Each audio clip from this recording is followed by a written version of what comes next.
Welcome to J news. ముందుగా headlines చూద్దాం. ఏలూరు జిల్లాలో సీఎం చంద్రబాబు పర్యటన. తప్పులు చేసే వారి పట్ల చండశాసనుడిగా ఉంటానని స్పష్టీకరణ. ఆడపిల్లల క్యారెక్టర్ గురించి చెడుగా మాట్లాడడం ఏంటని ఆగ్రహం.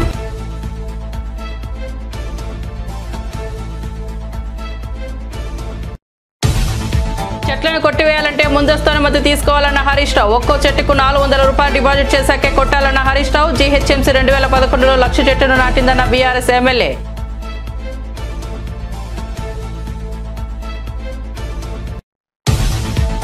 మంగళగిరిలో మన ఇల్లు మన లోకేష్ కార్యక్రమం. ఇంటి పట్టాల పంపిణీ కార్యక్రమంలో పాల్గొన్న నారా లోకేష్ ఇచ్చిన మాట నిలబెట్టుకున్నానని వెల్లడి.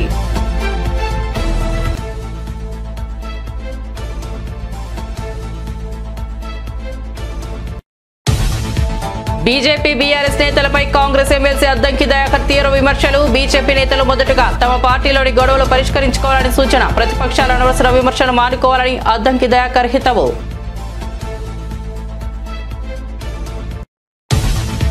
వేంపాడులో ఏపీ హోంమంత్రి వంగల్పూడి అనిత మార్నింగ్ వాక్ కార్యక్రమం. గ్రామంలోని వీధుల్లో తిరుగుతూ ప్రజల సమస్యలు తెలుసుకున్న మంత్రి. శాఖల వారీగా ప్రాధాన్యత క్రమంలో సమస్యలు పరిష్కరిస్తానని హామీ.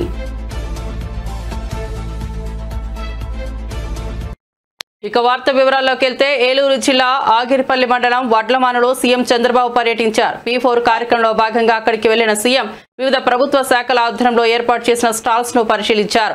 వివిధ వృత్తిదారులతో మాట్లాడి వారికి సమస్యలు అడిగి తెలుసుకున్నారు. ట్రాక్టర్ ఎక్కి దాన్ని నడిపారు. మట్టి పాత్రలు తయారు చేసే చక్రాన్ని తిప్పారు.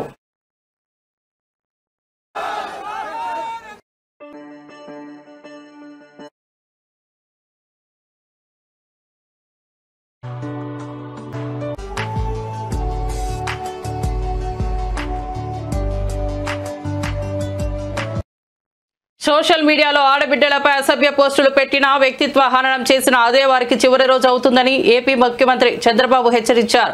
తప్పులు చేసే వారి పట్ల చండశాసనుడిగా ఉంటారని తేల్చి చెప్పారు.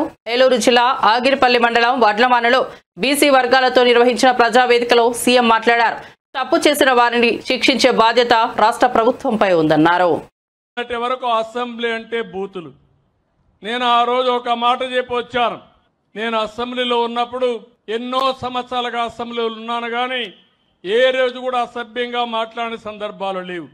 రాజకీయ నాయకులు హోరీగా పోరాడతాం, ప్రజల కోసం పోరాడతాం, ప్రజాహితం కోసం పనిచేస్తాం. అలాంటి సందర్భంలో నన్ను అవమానం చేసినప్పుడు నేను ఒకటే మాట చెప్పాను, ఇది గౌరవ సభ కాదు, కౌరవ సభ. మళ్ళీ గౌరవ సభ చేసేదానికి క్షేత్రస్థాయిలో పనిచేసి గెలిచి చేస్తే అదే చివరి. ఇప్పుడు రాజకీయాలు దిగజారిపోయినాయి, సోషల్ మీడియా వచ్చింది, ఇష్టానుసారంగా నేరస్తుల అడ్డాగా మారిపోయే పరిస్థితి వచ్చింది. అందుకే నేను ఒకే మాట చెప్పాను, ఈ మాట కట్టుబడున్నా. ఎవడైనా సరే సోషల్ మీడియాలో క్యారెక్టర్ అసాసినేషన్ చేస్తే అదే చివరి రోజుగా మీకుంటుందని హెచ్చరిస్తున్నా. గౌరవప్రదంగా బతకనియండి. సమాజంలో మీకు చేతనైతే విలువలు నేర్పించండి, మీకు చేతనైతే హితం కోసం పనిచేయండి, ఆదాయం ఆరోగ్యాన్ని పెంచడానికి పనిచేయండి. లేకపోతే చేత కాకపోతే ఇంట్లో పడుకోండి. పిల్లలకు నేరాలు రౌడీజం నేర్పించద్దండి. ఇది మంచి పద్ధతి కాదని కూడా హెచ్చరిస్తున్నా. నేను ఏళ్ళు చూసా, ఒకసారి నేనే మోసపోయా. ముఖ్యమంత్రిగా ఉన్నా నిద్రలేసి చూశాను. ఎవరైతే వివేకానంద రెడ్డి గుండెపోటుతో చనిపోయాడు. నేను అనుకున్న పాపం మన ప్రత్యర్థి ఆయన గుండెపోటు చనిపోయాడు అని అనుకున్నాను. అనుకుంటే అది గుండెపోటు కాదు, గొడ్డలి వేటు. తర్వాత తెలుసుకోవడానికి చాలా సమయం పట్టింది నాకు. అంటే ఒక ముఖ్యమంత్రినే మోసం చేయగలుగుతున్నారంటే మీరొక లెక్క అని మిమ్మల్ని అడుగుతున్నా. కంచగచ్చిబౌలి భూమిలో కాంగ్రెస్ ప్రభుత్వం పండుగ రోజులు సెలవుల్లో అక్రమంగా చెట్లు నరుకుతూ పర్యావరణ విధ్వంసం చేసిందని బీఆర్ఎస్ నేత మాజీ మంత్రి హరీష్ రావు ఆగ్రహం వ్యక్తం చేశారు. ఓ రైతు పొలంలో చెట్టు నరికితే 1,00,000 రూపాయల ఫైన్ వేస్తున్న అధికారులు వేల చెట్లను నరుకుతున్న సీఎం రేవంత్ రెడ్డిని ఎందుకు ప్రశ్నించలేకపోతున్నారంటూ ప్రశ్నించారు. ఒక సామాన్యుడికి ఒక న్యాయం, ముఖ్యమంత్రికి మరో న్యాయం అంటూ మండిపడ్డారు. రెవెన్యూ, ఫారెస్ట్ శాఖల అధికారులు నిమ్మకు నీరెత్తినట్లు చూస్తున్నారని హరీష్ రావు ఆరోపించారు. పర్యావరణాన్ని రక్షించుకోవాల్సిన వారు నిష్క్రమిస్తే ప్రజలు ఉద్యమానికి సిద్ధం కావాల్సిందేనని స్పష్టం చేశారు. ఈ రాష్ట్రంలో ఏ రకంగా అడవుల విధ్వంసం జరుగుతూ ఉంది, వన్యప్రాణుల పట్ల ఎంత దారుణంగా ఈ రాష్ట్ర ప్రభుత్వం వ్యవహరిస్తూ ఉందనేటువంటి విషయాల్ని డీటెయిల్డ్గా కమిటీకి అన్ని డాక్యుమెంట్లతో ఆధారాలతో 11 పేజీల రిప్రజెంటేషన్ ఇవ్వడం జరిగింది. దాదాపు 200 పేజీల డాక్యుమెంట్స్ అన్ని కూడా వారికి సబ్మిట్ చేయడం జరిగింది. కమిటీ కొన్ని క్వశ్చన్స్ కూడా మమ్మల్ని వేశారు. వాటన్నిటికీ కూడా మేము ఆన్సర్స్ ఇచ్చాం. కొన్ని డాక్యుమెంట్స్ కూడా వారికి ఇవ్వడం జరిగింది. ఒక పేద రైతు అడ్వైజరీ కమిటీకి వివరించడం జరిగింది. బీఆర్ఎస్ ఇవ్వడం జరిగింది. ముఖ్యంగా ఈరోజు మనందరం కూడా చూస్తూ ఉంటాం, రాష్ట్రంలో ఒక పేద రైతు తన పొలంలో ఉన్న చింత చెట్టో యాప చెట్టో కొట్టుకుంటే ఎంఆర్ఓ ఎస్ఐ పోయి ఆ ట్రాక్టర్ను సీజ్ చేస్తారు, పోలీస్ స్టేషన్ తీసుకుపోతారు, ఆ రైతు మీద కేసులు పెడుతుంటారు, లక్షల రూపాయల పెనాల్టీ వేస్తుంటారు. మరి ఇక్కడ వేలాది చెట్లు వందలాది ఎకరాల్లో నరుకుతా ఉంటే ఏం చేస్తున్నట్టు, రెవెన్యూ వ్యవస్థ ఏం చేస్తున్నట్టు, ఫారెస్ట్ డిపార్ట్మెంట్ ఏం చేస్తున్నట్టు, ఎందుకు కళ్ళు మూసుకున్నారు? అంటే పేద రైతుకో న్యాయం, రేవంత్ రెడ్డికో న్యాయం ఉంటుందా? న్యాయం అనేటువంటిది, చట్టం అనే దానికి అది ముఖ్యమంత్రి అయినా ఒక రైతు అయినా అందరూ సమానమే. మనందరం కూడా చూస్తాం, మన హైదరాబాద్ లో జూబ్లీ హిల్స్ లో కావచ్చు, బంజారా హిల్స్ లో కావచ్చు, హైదరాబాద్ నగరంలో ఎవరైనా ఇల్లు కట్టాలంటే మన వాల్తా చట్టం ఏం చెప్తుందంటే, వాల్తా చట్టం ప్రకారంగా వాళ్ళు ఆన్లైన్ లో డిపార్ట్మెంట్ కు గ్రామీణ ప్రాంతాలైతే 50 రూపాయలు, పట్టణ ప్రాంతం అయితే 100 రూపాయల ఛాలెంజ్ కట్టి నేను ఇల్లు కట్టాలనుకుంటున్నా, ఈ చెట్టు కొట్టాల్సిన అవసరం ఉందని దరఖాస్తు చేయాలి. ఆ దరఖాస్తును పరిశీలించిన తర్వాత కమిటీ ఒక్కొక్క చెట్టుకు 450 రూపాయలు డిపాజిట్ చేయమని చెప్తుంది. అదే విధంగా ఒక చెట్టు కొడితే 2 చెట్లు పెంచాలనే నిబంధన ఉంటుంది. సో దాన్ని ఆ కమిటీ రికమెండ్ చేసిన తర్వాత 450 రూపాయలు ఫారెస్ట్ డిపార్ట్మెంట్ కట్టిన తర్వాత అనుమతి ఇచ్చిన తర్వాత చెట్టు కొట్టాలి. కానీ ఇక్కడ దరఖాస్తే పెట్టలేదు. ఇక్కడ ఎక్కడ కూడా అటవీ శాఖకు అనుమతి కూడా కోసం దరఖాస్తు కూడా పెట్టలేదు. చట్టం ఏం చెప్తుందంటే అటవీ భూముల్లో చెట్టు కొట్టడం కాదు, నీ సొంత పట్టా భూమిలోనైనా నీ హౌస్ సైట్ లోనైనా ఎక్కడ చెట్టు కొట్టినా డిపార్ట్మెంట్ యొక్క అనుమతి తీసుకోవాలని చెప్పి మన చట్టం చెప్తుంది. అందుకే మేము చాలా సందర్భాల్లో ఎమ్మెల్యేలుగా మేము కూడా చూస్తుంటాం, మా దగ్గర ఒక రైతు తెలవక, చట్టం మీద అవగాహన లేక ఒక చింత చెట్టో యాప చెట్టో. మాజీ మంత్రులు వైఎస్ఆర్సీపీ నేతలను స్థానిక ఎన్నికల్లో పాల్గొనకుండా అడ్డుకున్నారని బొత్స సత్యనారాయణ ఆవేదన వ్యక్తం చేశారు. టీడీపీ కార్యకర్తలు అధికారుల సహకారంతో ఈ అప్రజాస్వామిక చర్య జరిగిందని ఆరోపించారు. పోలీసులు తమ హక్కును కాపాడాలని చెప్పినప్పటికీ స్పందించలేదన్నారు. జగన్మోహన్ రెడ్డి పెళ్లి వేడుకలకు కార్యక్రమాలకు వెళ్లినా ప్రజలు స్వచ్ఛందంగా వస్తారని, ఆయనకు ఉన్న ప్రజాదరణ ప్రభుత్వానికి అర్థం కావడం లేదన్నారు. ఇలాంటి పరిస్థితుల్లో జగన్ భద్రత కల్పించాల్సిన బాధ్యత ప్రభుత్వానిదని బొత్స స్పష్టం చేశారు. ప్రభుత్వ ప్రవర్తనపై తీవ్ర విమర్శలు చేశారు. ముఖ్యమంత్రి మాట్లాడిన మాటలు కానీ అవి ఇంకా జోగ్రస్వాకరంగా ఉన్నాయి, వినడానికి కూడా సభ్య సమాజం సిగ్గుపడేటట్టు ఉన్నాయి. అమ్మా ఆ మాటలతో ఎక్కిపించినాయి కానీ తప్పు కదా. చట్టాన్ని చేతితో తీసుకున్న వాళ్ళు ఇచ్చారండి. చిన్న విషయం చెప్పేదా మీకు, మొన్న మా మంత్రి గారు, మాజీ మంత్రి గారు, ఆయన ఊర్లో ఇది అభివృద్ధి అత్తిరి హెడ్ క్వార్టర్స్లో మండల ఎలక్షన్ జరిగింది. ఈయన ఇంట్లో ఈయన మండల ఎలక్షన్ వెళ్ళడానికి ఈయన ఇంట్లో వచ్చి వాళ్ళ ఎంపీటీసీలు అందరూ ఉన్నారు. ఆ ఇంటి చుట్టూ తెలుగుదేశం కార్యకర్తలు వచ్చి వాళ్ళు బయటకు వెళ్ళకుండా అడిగితే పోలీసు వచ్చి పక్షపాతం వహిస్తే నేను మాట్లాడాను ఎస్పీతోని 10 సార్లు మాట్లాడాను. సార్ బందోబస్తు, సార్ బందోబస్తు ఉంటే అక్కడ నుంచి ఎలక్షన్కి వెళ్ళే హక్కు ఉంది కదా సార్, వెళ్తారు కదా సార్, తీసుకెళ్ళనంటే తీసుకెళ్తున్నాను సార్ అంటాడు. మరి నేను నాయసాగర్ గారికి ఫోన్ చేశాను, నాయసాగర్ చూడు ఇదేదో కుట్రతో అవుతుంది, ఇదేదో కుట్రతో అవుతుంది, సమన్వయం పాటించండి, మన ప్రజలు చెప్పండి, మన నాయకులు చెప్పండి, కార్యకర్తలు చెప్పండి, ఎవరు కూడా సహనం పాటించి ఉండండి. ఏ చిన్న జరిగినా మళ్ళీ ప్రజలు మన వాళ్ళు ఇబ్బంది పడతారని చెప్పి నేను చెప్పాను ఫోన్ చేసి. ఆయన ఇంట్లో పెట్టి అది చేయొచ్చా అండి? అంటే రాష్ట్రంలో ఏ రకంగా ఉన్నాయో మీకు పోలీస్ వ్యవస్థ ఏ రకంగా నడుస్తుందో మీకు చెప్తున్నాను. ఉదాహరణకి ఇది ఎస్పీ గారికి నేను పెట్టిన మెసేజ్ కానీ నాతో ఫోన్లో మాట్లాడి నాకు రికార్డులు చేయడం అవ్వట్లేదు కానీ నాకు అలవాట్లేదు కానీ మెసేజ్ పెట్టినప్పుడు వచ్చి మీరు ఆయనకి పెట్టడం లేదు చూడండి. ఆయన కూడా అటువంటి సార్ అవి చూస్తారని చెప్పిన మాటలు.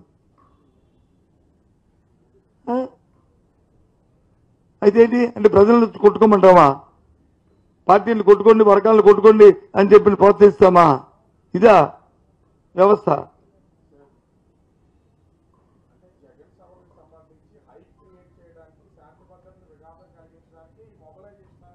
ఎవరైనా మొబిలైజేషన్ అది కాదండి. ఏమైనా ఆర్టీసీ పెట్టి తీసుకొచ్చామా? లేదు లారీలు పెట్టి తీసుకొచ్చామా? లేదు కాంట్రాక్ట్ క్యారియర్లు బస్సులు పెట్టి తీసుకొచ్చామా? ప్రజలు స్వచ్ఛందంగా వస్తుంటే, జగన్మోహన్ రెడ్డి గారు ప్రజాదరణ నాయకుడు కాబట్టి ఆయన చూడడానికి వస్తుంటే, ఆయన పలకరించడానికి వస్తుంటే ఏం మాట్లాడేవి? పరామర్శించడానికి కలిస్తే వస్తారు. నేను ఒక ఊరు వెళ్ళానంటే నేను ఊరు నా స్థాయికి ఆ ఊర్లో 100 మంది వస్తారు. అది పరామర్శించడానికి వెళ్ళాను. అనకాపల్లి జిల్లా నక్కపల్లి మండలం వేంపాడులో ఏపీ హోంమంత్రి వంగల్పూడి అనిత మార్నింగ్ వాక్ కార్యక్రమాన్ని నిర్వహించారు. గ్రామానికి వచ్చిన ఆమెకు పార్టీ శ్రేణులు, స్థానికులు ఘన స్వాగతం పలికారు. ఈ సందర్భంగా ఆమె గ్రామంలోని వీధుల్లో తిరుగుతూ ప్రజల సమస్యలు తెలుసుకున్నారు. శాఖల వారీగా ప్రాధాన్యత క్రమంలో సమస్యలు పరిష్కరిస్తానని హామీ ఇచ్చారు.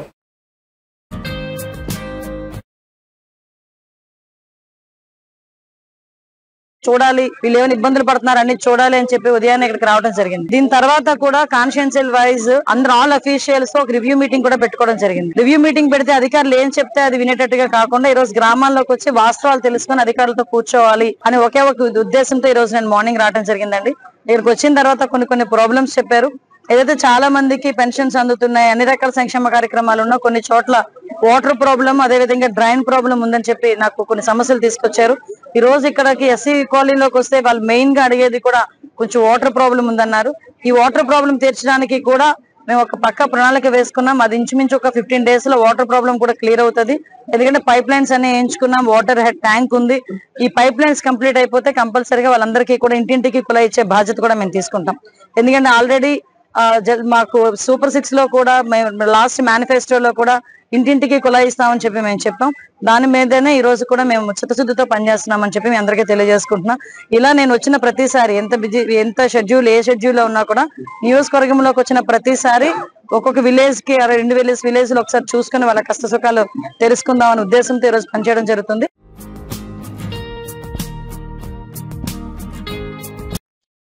వైఎస్ఆర్సీపీ నేత దేవినేని అవినాష్ కూటమిపై తీవ్రంగా మండిపడ్డారు. తమ ప్రభుత్వ హయాంలో శాంక్షన్ అయిన రోడ్లకు ఇప్పుడే కొబ్బరికాయలు కొడుతున్నారని ఎద్దేవా చేశారు. ప్రజల్లోకి వెళ్లడానికి సూపర్ 6 అడుగుతారనే భయంతో కూటమి నేతలు దూరంగా ఉన్నారని విమర్శించారు. విజయవాడ తూర్పులో చంద్రబాబుకు డూప్గా ఉండే ఎమ్మెల్యే ఉన్నారని అన్నారు. చంద్రబాబు ఒకటి చెబితే ఆయన ఇద్దరింటికి సమానమని మాటలు చెబుతున్నారని విమర్శించారు. ప్రజలను మభ్యపెట్టేందుకే చంద్రబాబు ఇప్పుడు కొత్తగా తీసుకొచ్చిన P4 అసలు స్కామ్ అని అన్నారు. సూపర్ 6 తప్పులు మర్చి ఇదే కొత్త డ్రామా అని కౌంటర్ ఇచ్చారు. ఈరోజు ప్రజల దగ్గరికి వెళ్లకుండా ప్రజల దగ్గరికి ఎక్కడికి వెళ్తే మమ్మల్ని సూపర్ 6 హామీల గురించి అడుగుతారేమో అని చెప్పిన ఒక భయంతో ఈరోజు కూటమి నాయకులు ఎవరు కూడా ప్రజల దగ్గరికి వెళ్ళలేని పరిస్థితి ఈరోజు ఈ రాష్ట్రంలో మరీ ముఖ్యంగా మా తూర్పు నియోజకవర్గంలో ఉంది. ఎందుకంటే మా తూర్పు నియోజకవర్గంలో ఒక విశేషం ఉంది. చంద్రబాబు ఒకటి చెప్తే మా ఎమ్మెల్యే 2 చెప్తారు.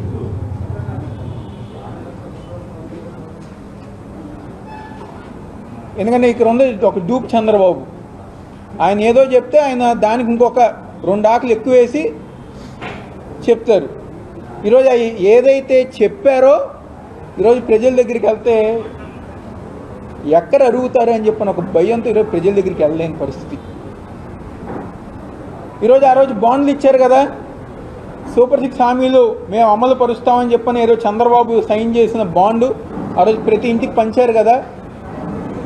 ఈరోజు ఆ బాండ్లు ఏం చేసుకోవాలి ప్రజానికం? మీరు ఇచ్చిన బాండ్ని ఏం చేసుకోమంటారని చెప్పని ఈరోజు ప్రజానికం ప్రతి ఒక్కరు గారు అడుగుతున్నారు. ఆ రోజు పొద్దున్న లెగిస్తే రామ్మోహన్ కానివ్వండి, అనురాధ గారు కానివ్వండి, పొద్దున్న లెగిస్తే ఫోన్ చేసేవారు అందరికీ. మీ ఇంట్లో 3 పిల్లలు ఉన్నారా, 4 పిల్లలు ఉన్నారా, 6 ఉన్నారా, 5 ఉన్నారా, ఎంతమంది ఉంటే అంతమందికి మేము తల్లికి వందనం ఇస్తా అన్నారు. ఎవరికి ఇచ్చారు? 18 ఏళ్ళు దాటిన ప్రతి ఒక్కరి దగ్గర 1500 రూపాయలు మీ అకౌంట్కే పడతాయని చెప్పి అన్నారు. ఎంతమందికి పడిని? నిరుద్యోగులు ఉన్న ప్రతి ఒక్కరి గారు నిరుద్యోగ భృతి ఇస్తామన్నారు, ఉద్యోగాలు ఇస్తామన్నారు. ఎవరికి ఇచ్చారు? ప్రతి డివిజన్ గారు వైఎస్ఆర్ కాంగ్రెస్ పార్టీ కంటే మేము ఎక్కువ అభివృద్ధి చేస్తామన్నారు. మంగళగిరిలో 4వ రోజు మన ఇల్లు మన లోకేష్ కార్యక్రమం జరిగింది. ఈ కార్యక్రమంలో మంత్రి లోకేష్ పాల్గొని రత్నాల చెరువు మహానాడు గ్రామాలకు చెందిన 1030 పేద కుటుంబాలకు శాశ్వత ఇళ్ల పట్టాలను పంపిణీ చేశారు. అంతకుముందు మంత్రి లోకేష్ మంగళగిరి ప్రజలను ఉద్దేశించి మాట్లాడారు. కొన్ని నిర్ణయాలు మన జీవితాలను మార్చేస్తాయి. 2019లో నేను ఒక నిర్ణయం తీసుకున్నా, అదే మంగళగిరి నియోజకవర్గంలో పోటీ చేయాలని. వాస్తవంగా నాకు మంగళగిరి ప్రజలతో పెద్దగా పరిచయం లేదు అంటూ మంత్రి చెప్పారు. పెద్ద పరిచయం కూడా లేదు. కేవలం నాకేంటంటే ఇక్కడ నుంచి ఉన్నాను, నేను ఇక్కడ ఉంటున్నాను, నివసిస్తున్నాను, ప్రజలకు అందుబాటులో ఉండొచ్చు, ప్రజలకు మంచి పనులు చేయొచ్చు అనే ఆలోచనతో ఆనాడు ఇక్కడ పోటీ చేశా. కరెక్ట్గా ఎన్నికలకి 21 రోజుల ముందల తెలుగుదేశం పార్టీ అభ్యర్థిగా మీ ముందల నుంచున. మీరు ఎదుర్కొన్న సమస్యలు నేను తెలుసుకోలేకపోయాను, నేనేంటో మీకు అర్థమవలేదు. ఎన్నికలైపోయినాయి. 5300 ఓట్లతో నేను ఓడిపోయాను. మొదటి రోజు బాధ కలిగింది, ఆవేదన కలిగింది. కానీ రెండో రోజు నుంచి ఆ బాధ ఆవేదన నాలో కసి పెంచింది. మంగళగిరి ప్రజలకి మంచి పనులు చేయాలా, తిరిగి వాళ్ళ మనసు గెలుచుకోవాలని ఆనాడే నేను నిర్ణయించుకుంటాం జరిగింది. ఒక్కసారి ఆలోచించండి, 2019 నుంచి 24 వరకు తెలుగుదేశం పార్టీ ప్రతిపక్షంలో ఉన్న మీ ఆరోగ్యం కోసం ఎన్టీఆర్ సంజీవని అని తీసుకొచ్చాం. తాడేపల్లిలో ఒక క్లినిక్, మంగళగిరిలో క్లినిక్, దుగ్గిరాలకు ఒక బస్సు పెట్టి ఈ రోజు కూడా ఆ కార్యక్రమం చేపడుతున్నాం. ఈ రోజు కూడా సొంత నిధులతో మందులు ఉచితంగా మేము అందజేస్తున్నాం. ఊర్లో పెళ్లి జరిగితే పెళ్లి కానుకిస్తున్నాం. మహిళలు సొంత కాళ్ళపై నిలబడాలని కుట్టు నేర్పిస్తే కాకుండా కుట్టు మెషినే ఉచితంగా ఇస్తాం కాకుండా వాళ్ళకి ఈరోజు పని కూడా మేము కల్పిస్తున్నాం. ఆనాడు గత ప్రభుత్వం నీరు సరిగా అందించలేకపోతే వాటర్ ట్యాంకర్లు పెట్టి ఉచితంగా నీరు తోలాం.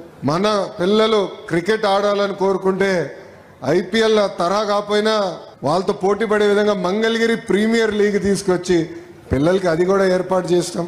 కోవిడ్ వస్తే ఆక్సిజన్ ఇబ్బంది ఉందంటే ఆక్సిజన్ సిలిండర్లు పంపించాం, మందులు అందించాం. అమెరికా డాక్టర్ల ద్వారా టెలిమెడిసిన్ చేశాం. ఇట్లా దాదాపు 26 సంక్షేమ కార్యక్రమాలు మంగళగిరి ప్రజల కోసం ఆనాడు నేను చేస్తాం జరిగింది. కరెక్ట్గా 24 ఎన్నికలు వచ్చింది. చాలా మంది నాకు చెప్పారు, మీరు 2 స్థానాల్లో పోటీ చేయండి, ఆల్రెడీ మీరు ఇబ్బంది పడ్డారు, మళ్ళీ మీరు ఇబ్బంది పడకూడదని. నేను వాళ్ళకి ఒకటే చెప్పా, 5 సంవత్సరాలు కష్టపడ్డాను, మంగళగిరి ప్రజల మనసు గెలుచుకున్నానని నేను భావిస్తున్నా. ఒకే స్థానంలో పోటీ చేస్తా, అది మంగళగిరిలో నేను పోటీ చేస్తా అని చెప్పా. ప్రచారంలో మీ దగ్గరికి వచ్చా, నేను ఆనాడు మీకు కొన్ని విషయాలు చెప్పా.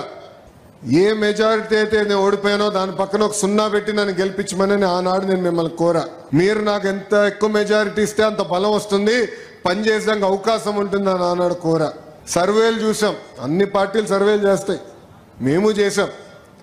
కుప్పం కన్నా వెనుకబడి తెలంగాణ రాజకీయాల్లో మరోసారి బీజేపీ బీఆర్ఎస్ నేతలపై కాంగ్రెస్ ఎమ్మెల్సీ అద్దంకి దయాకర్ తీవ్ర విమర్శలు చేశారు. ముఖ్యమంత్రి రేవంత్ రెడ్డిపై బురద జల్లడం, అసత్య ప్రచారాలు చేయడమే బీజేపీ బీఆర్ఎస్ నాయకుల పని అయిపోయిందన్నారు. కాంగ్రెస్ పార్టీలో కుమ్ములాటలు ఉన్నట్లు ప్రదర్శించేందుకు చేస్తున్న ప్రయత్నాలు హాస్యాస్పదంగా మారాయని ఆయన మండిపడ్డారు. బీజేపీ నేతలు మొదటగా తమ పార్టీలోని గొడవలు పరిష్కరించుకోవాలని సూచించారు. ప్రజలకు గ్యారంటీలను అమలు చేస్తూ సంక్షేమ పథకాలను ముందుకు తీసుకెళ్తున్న సీఎం రేవంత్ రెడ్డిపై విమర్శలు చేయడం తగదన్నారు. సన్నబియ్యం అనేది తెచ్చి చేతనైందా? వెనకటికి ఎన్టీఆర్ గారు 2 రూపాయల కిలో బియ్యం ఇచ్చిండు అని అంటే, తర్వాత కిరణ్ కుమార్ రెడ్డి గారు కాంగ్రెస్ ప్రభుత్వంలో 1 రూపాయికి ఇచ్చిందంటే, ఇప్పుడు సన్న బియ్యం అనేది ఒక చరిత్ర. ఎప్పుడో వెనకటికి సన్న బియ్యం తింటే అదొక పెద్ద గొప్ప అనే స్థితి నుంచి అలా పేదోడికి సన్న బియ్యం తెచ్చిపెట్టిన ఘనత రేవంత్ రెడ్డి గారికి వచ్చింది. ఇన్ని సంవత్సరాల్లో దాదాపు మీరు ఏ కోశాన బడుగుల గురించి ఆలోచించలేదు.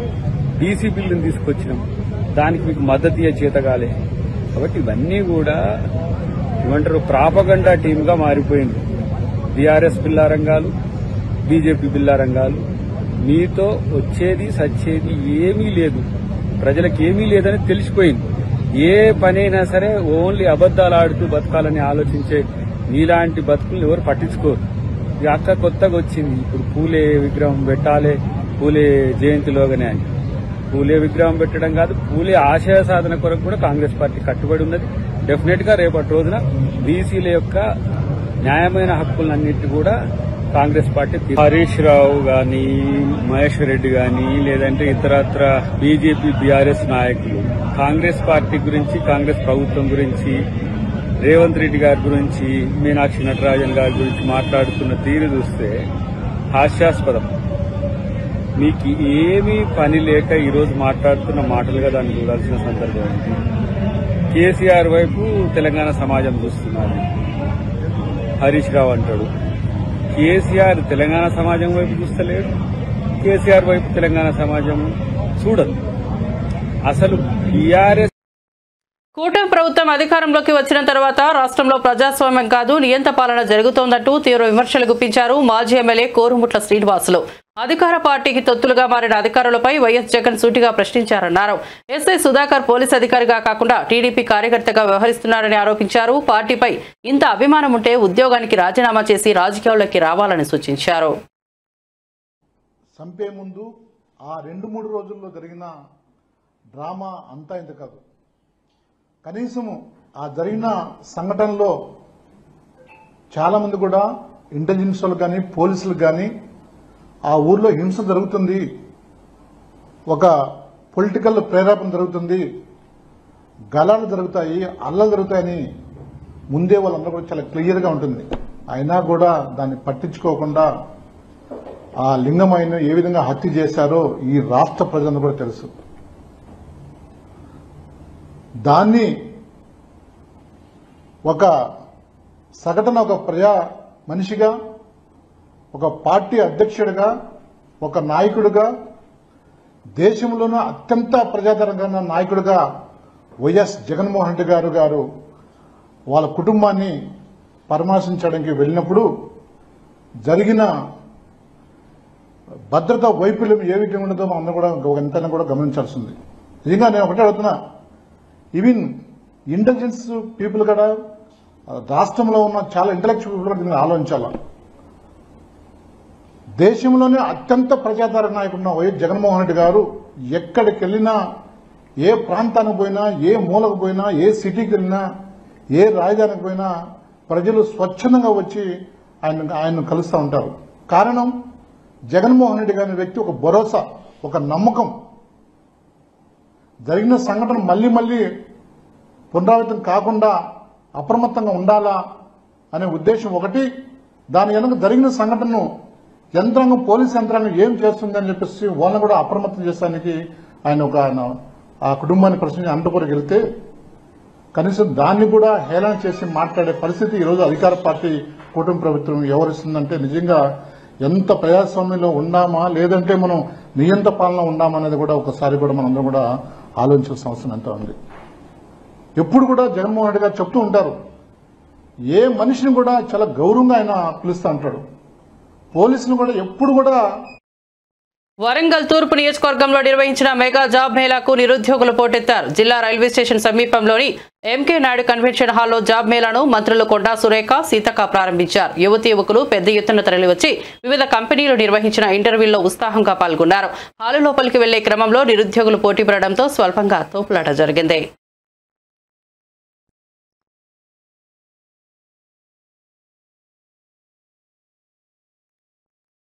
అత్యధిక ప్రజాదరణ కలిగిన నేత వైఎస్ జగన్ అని ఇంటెలిజెన్స్ సంస్థల రిపోర్టుల ప్రకారం అత్యధిక థ్రెట్ ఉన్న నేత కూడా ఆయనేనని వైఎస్ఆర్సీపీ నేత మాజీ ఎంపీ గోరంట్ల మాధవ్ అన్నారు. ఆయన వైఎస్ఆర్సీపీ కేంద్ర కార్యాలయంలో మీడియా సమావేశంలో మాట్లాడుతూ వైఎస్ జగన్ కు 3 అంచెల భద్రత అవసరమన్నారు. రాష్ట్రంలో జగన్ ఏ ప్రాంతానికి వెళ్లినా వేలాదిగా అభిమానులు వస్తున్నారన్నారు. వారిని అదుపు చేయాల్సిన బాధ్యత పోలీసులదేనని మాధవ్ అన్నారు. జగన్మోహన్ రెడ్డి గారికి Z+ భద్రత అవసరము అని కౌంటర్ ఇంటెలిజెన్స్ వారు నిర్ణయించడం జరిగింది. దాని మేరకు గౌరవ జగన్మోహన్ రెడ్డి గారు ఈ రాష్ట్రంలో ఎక్కడ పర్యటించినా ఆయనకు 3 అంచెల భద్రతను కల్పించాల్సిన బాధ్యత రాష్ట్ర ప్రభుత్వం పైన ఉంటుంది. ఇది రాష్ట్ర ప్రభుత్వం గుర్తించాలి. ఆయన ఇంటి దగ్గర ఉన్న భద్రతను మినహాయిస్తే ఈ రాష్ట్రంలో ఏ ప్రాంతానికి వెళ్ళినా, ఏ సమయంలో వెళ్ళినా వేలాది మంది జనము గుమిగూడుతూ ఉన్నారు. వారిని కంట్రోల్ చేసే బాధ్యత, వారిని ఒక ఆర్డర్లో పెట్టే బాధ్యత ఈ రాష్ట్ర ప్రభుత్వానికి ఉంటుంది. అలాంటిది మొన్న జగన్మోహన్ రెడ్డి గారు రామగిరి మండలానికి వచ్చినప్పుడు పోలీసు ఎలాంటి వైఫల్యం చెందిందో, ఎలా ఫెయిల్యూర్ అయిందో మనమందరం కూడా ప్రత్యక్షంగా చూసినాం. దీని మీద హోమ్ మినిస్టర్ గారు రెస్పాండ్ అవుతూ 1100 మందిని పోలీస్ వ్యవస్థను డిప్లాయ్ చేసినామనే మాటను అనిత గారు మాట్లాడడం జరిగింది. అమ్మ అనిత గారు, మీరు 1100 మందిని డిప్లాయ్ చేస్తే వారు హెలికాప్టర్ను ప్రొటెక్ట్ ఎందుకు చేయలేకపోయినారు? ఎందుకు చేయలేకపోయినారంటే నేను చెప్తున్నాను, మీరు శ్రద్ధగా వినండి. దీని మీద మరొకసారి జగన్మోహన్ రెడ్డి గారి పర్యటనను జాగ్రత్తగా చూసుకోండి. బాడుకోకు బారానా, మాల్ ఓనర్కు చారానా అన్నట్లు మీ డిప్లాయ్మెంట్ ఉంది. అది ఎట్లా అంటే, మీరు పెట్టిన 1100 మంది పోలీస్ సిబ్బందిని పరిటాల సునీతమ్మ ఇంటి దగ్గర కొందరిని, పరిటాల రవి సమాధి దగ్గర కొందరిని, అదేవిధంగా మొన్న లింగమయ్యను హత్య చేసిన ముద్దాయిల ఇళ్ల దగ్గర సగం మందిని డిప్లాయ్ చేసి ఎవరైతే తిరుమల శ్రీవారిని పలువురు రాజకీయ ప్రముఖులు దర్శించుకున్నారు. వేకువజామున కుటుంబ సభ్యులతో కలిసి ఏపీ శాసనసభ ఉపసభాపతి రఘురామకృష్ణంరాజు శ్రీవారి అభిషేక సేవలో పాల్గొన్నారు. ఆయన వెంట చిత్తూరు ఎమ్మెల్యే గురజాల జగన్మోహన్ రావు ఉన్నారు. ఎమ్మెల్యే సుజనా చౌదరి శ్రీవారిని దర్శించుకున్నారు. అంతకుముందు టీటీడీ అధికారులు వీరికి స్వాగతం పలికి దర్శన ఏర్పాట్లు చేశారు. దర్శనం అనంతరం అధికారులు వీరికి స్వామివారి తీర్థ ప్రసాదాలను అందజేశారు.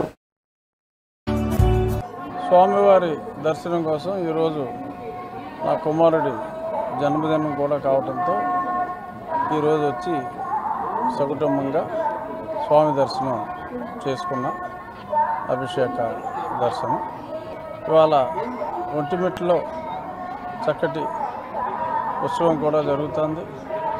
గౌరవనీయులైన ముఖ్యమంత్రి వర్యులు టీటీడీ ఆధ్వర్యంలో జరిగే వేడుకలు, రాష్ట్రం విడిపోయిన తర్వాత రామనవమి ఉత్సవాలు అక్కడ అద్భుతంగా జరుగుతున్నాయి. ఆ ఉత్సవాలు వైభవంగా జరగాలని, స్వామి భక్తులందరూ సుఖ సంతోషాలతో ఉండాలని మనస్ఫూర్తిగా దేవుణ్ణి ప్రార్థించడం జరిగింది. బులెటిన్ ముగించే ముందు హెడ్లైన్స్ మరోసారి చూద్దాం. ఏలూరు జిల్లాలో సీఎం చంద్రబాబు పర్యటన. తప్పులు చేసే వారి పట్ల చండశాసనుడిగా ఉంటానని స్పష్టీకరణ. ఆడపిల్లల క్యారెక్టర్ గురించి చెడుగా మాట్లాడడం ఏంటని ఆగ్రహం.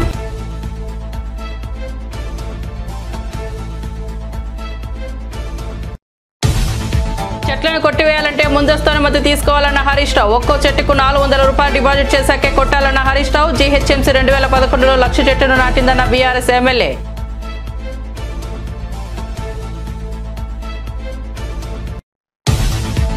మంగళగిరిలో మన ఇల్లు మన లోకేష్ కార్యక్రమం. ఇంటి పట్టాల పంపిణీ కార్యక్రమంలో పాల్గొన్న నారా లోకేష్ ఇచ్చిన మాట నిలబెట్టుకున్నానని వెల్లడి.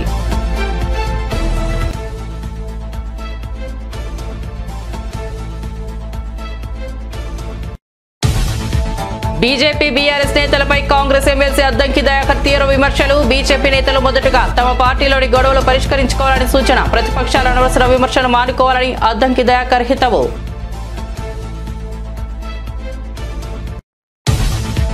వేంపాడులో ఏపీ హోంమంత్రి వంగల్పూడి అనిత మార్నింగ్ వాక్ కార్యక్రమం. గ్రామంలోని వీధుల్లో తిరుగుతూ ప్రజల సమస్యలు తెలుసుకున్న మంత్రి. శాఖల వారీగా ప్రాధాన్యత క్రమంలో సమస్యలు పరిష్కరిస్తానని హామీ.